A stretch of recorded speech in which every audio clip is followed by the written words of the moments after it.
Coucou à toutes et à tous, c'est Nathalie pour la vidéo du dimanche. Donc aujourd'hui, sujet sur les troubles cognitifs qui m'a été demandé, notamment par Sylvie, à qui je fais des gros bisous. Donc les troubles cognitifs, donc ils sont regroupés. Vous avez notamment, alors excusez-moi, oui, j'ai beaucoup bossé dessus, donc j'ai pris pas mal de notes et puis j'ai cherché sur internet. Donc là, je vais lire un petit peu mes notes. Donc les troubles cognitifs, donc ils sont regroupés. Il y a le langage. Je suppose que beaucoup d'entre vous ont vu qu'ils cherchaient leurs mots. Moi perso, je passe mon temps à chercher des synonymes. J'ai des mots sur le bout de la langue et je ne les trouve pas. Vous avez dû vous en rendre compte sur les vidéos qu'il y a des moments où je bug. Donc c'est un souci. Il y a un problème souvent de fluidité verbale. Ça, je n'ai pas encore ce problème-là. Je vous espère que je ne l'aurai pas. Mais il y a des gens qui parlent très lentement, le temps que ça arrive dans la bonne case du cerveau, on va dire. Donc voilà, donc il y a un problème de fluidité. Il y a des problèmes de capacité de perception visio-spatiale. Par exemple, reconnaître des objets, dessiner des objets. Alors comme je dis, moi je dessine comme un enfant de 3 ans, mais ça je pense pas que ça soit lié à la CEP. Et encore certains enfants de 3 ans doivent dessiner mieux que moi. Faire des assemblages, par exemple faire des puzzles. Certains d'entre vous ont peut-être constaté que des fois ils ont du mal à mettre telle pièce sur telle pièce, voilà, donc ça en fait partie. Les troubles de la mémoire, donc ça aussi c'est un gros point important. Les troubles de la mémoire, on a priori plus de soucis avec les faits récents plutôt que les faits anciens. On va se souvenir de quelque chose qui s'est passé il y a 10, 15 ans, voilà. Est-ce que les faits récents, c'est-à-dire que là, moi, je vous donne une info. Je vous dis, je sais pas moi, Gilbert est parti avec Bernadette. Bon, voilà, je vous donne l'info. Et vous allez vous en souvenir là, je vous le dis, mais il faut que vous donniez cette info à Roger. Et vous voyez Roger, et là vous lui dites, j'ai quelque chose à te dire, et là il y a un bug, vous n'arrivez pas à vous souvenir. Alors dans ces cas-là, soit il faut procéder avec des indices, se donner, oui, alors je sais que ça avait attrait avec le voisin, voilà, enfin, c'est trouver des trucs quoi, pour essayer de s'en souvenir. Mais la mémoire récente, souvent, nous fait défaut. Peut-être que la mémoire ancienne aussi peut être altérée. Donc il y a ça. Des troubles de l'attention. On a du mal, d'une part, alors on dit souvent que les femmes arrivent à faire plus de choses en même temps que les hommes. C'est vrai, ça c'est une certitude. Mais nous, en l'occurrence, avec la CEP, on a du mal des fois à faire deux choses en même temps. Malheureusement, voilà, c'est un cadeau que nous fait de plus en plus la CEP. Des fois, moi je sais que j'ai deux choses à faire en même temps, voire 3, 4, 5. Et là, je panique. Ça arrive pas souvent, pas longtemps, mais je me dis, mais comment je vais faire ça et ça en même temps? C'est pas possible. Donc, dans ces cas-là, on peut s'énerver, ça entraîne tout un tas de choses. Mais voilà, c'est assez embêtant. Donc, le langage, la capacité de perception visio-spatiale, les troubles de la mémoire, les troubles de l'attention. Donc tout ça, c'est ce qu'on appelle les troubles cognitifs. Il y en a peut-être d'autres, voilà. Excusez-moi de ne pas tous les citer. Donc pour ça, vous pouvez donc voir un orthophoniste en ville, pas besoin d'aller dans un CHU ou un centre de rééducation, il y en a en ville. En plus, maintenant, ils sont de plus en plus qualifiés. Un orthophoniste n'est pas là forcément que pour apprendre à parler, quoi. Enfin, il peut faire beaucoup d'autres choses. Alors, a priori, j'ai lu, même si je pensais le contraire, mais j'ai lu qu'il n'y avait pas de programme spécifique de technique de rééducation cognitive propre à la CEP, mais que les procédures utilisées pour d'autres pathologies neuro sont tout à fait utilisables. Et on vous fait passer un examen neuropsychologique. Moi, je sais que j'en ai eu plusieurs. J'en ai fait au moins 4 ou 5. Par exemple, on vous donne toute une liste très longue d'ailleurs de courses il faut retenir, et puis on vous donne la liste du lendemain, il faut vous rappeler celle de la veille, on vous donne tout un parcours à faire, la poste, la gare, les impôts, et puis il faut aller dans un certain ordre, donc c'est vous qui devez dire le parcours que vous faites pour voir si, bah oui, vous comprenez qu'il vaut mieux aller à tel endroit avant tel endroit, enfin bon, c'est... donc moi je sais qu'on m'a fait additionner des chiffres, enfin, on m'a fait faire pas mal d'examens, c'est assez intéressant, c'est pas mal. Bon, il s'avère qu'apparemment j'ai pas de problème.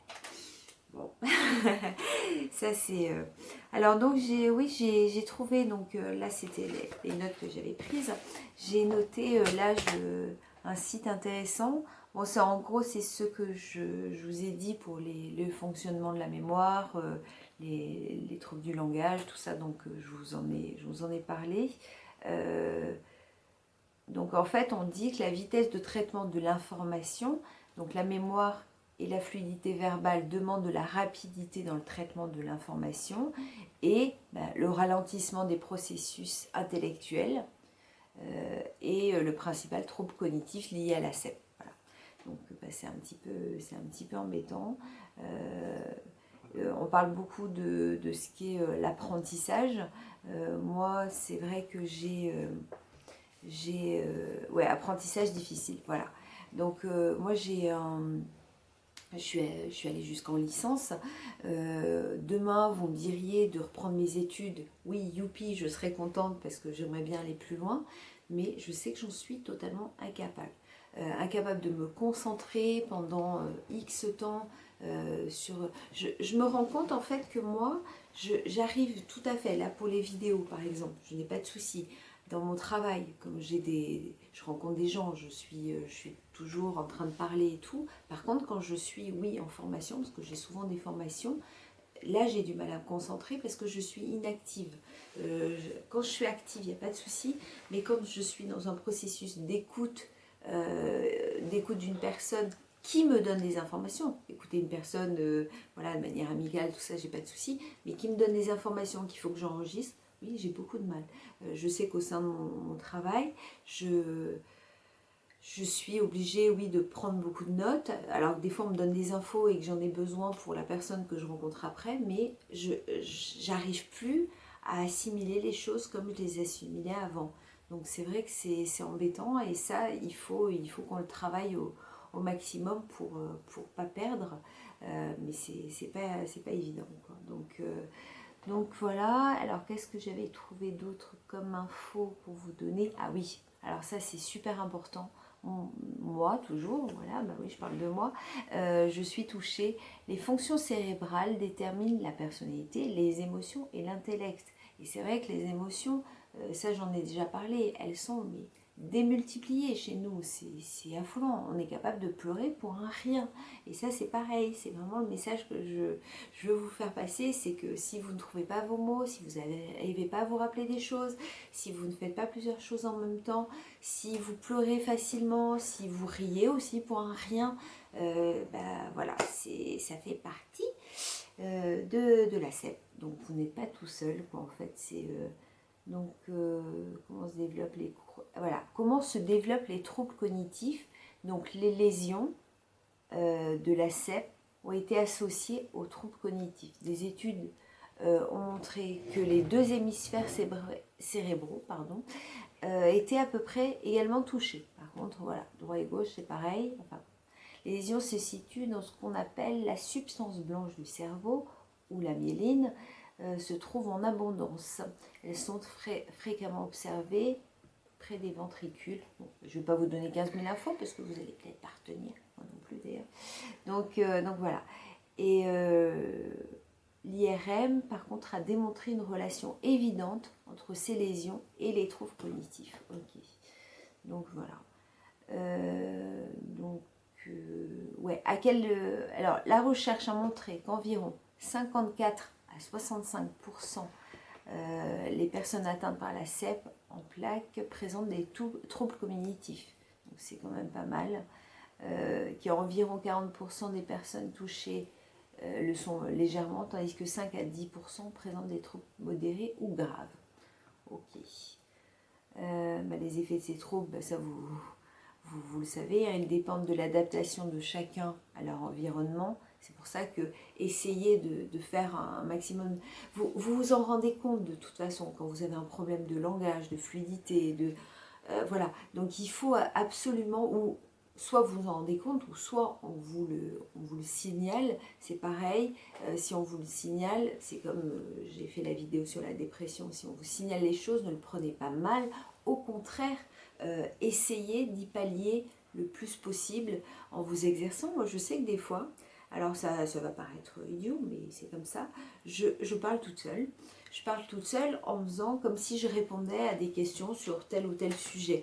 Donc voilà pour essayer et la fluidité verbale et voir si, hop, je me souviens, oui, ça vient et tout. Donc voilà, il y a plein d'exercices qui existent, soit oui avec un professionnel, mais que vous pouvez faire tout seul, quoi. Donc essayez de les faire au maximum. Et moi je pense que le fait de parler toute seule et de faire sur n'importe quel sujet, même des sujets qui ne m'intéressent pas au demeurant, et voilà, où je ne m'y connais pas, je m'en fiche.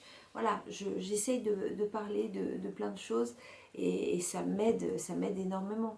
C'est pas pour ça que ça y est, on est guéri et qu'on n'en aura plus de troubles, mais ça vous aide énormément.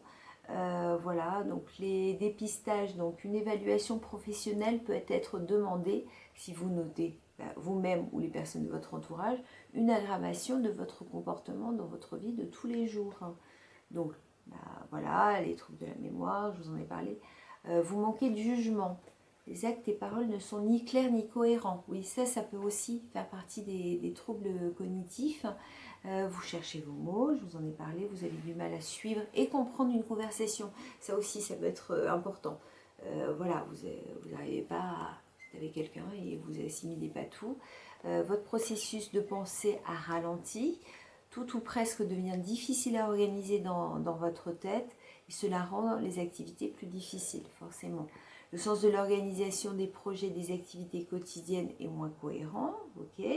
Donc un psychologue clinicien spécialisé en neuropsychologie, ce dont je vous parlais, peut effectuer des examens pour confirmer ou infirmer la présence de troubles cognitifs.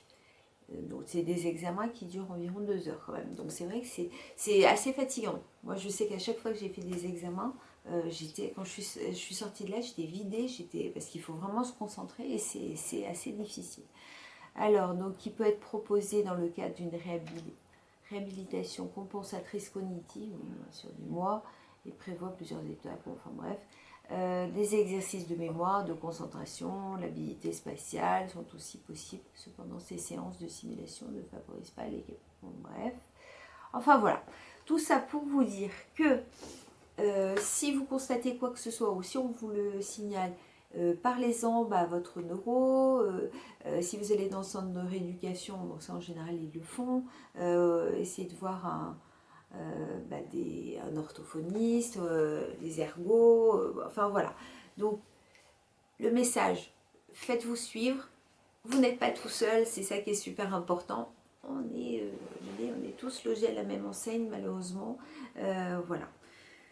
Donc c'est tout pour aujourd'hui. Je vous fais plein de gros bisous. Je ne sais pas de quoi je vais traiter mercredi. On verra bien. Surprise. Donc voilà. Donc plein de gros bisous. Et puis passez un très bon dimanche. À bientôt.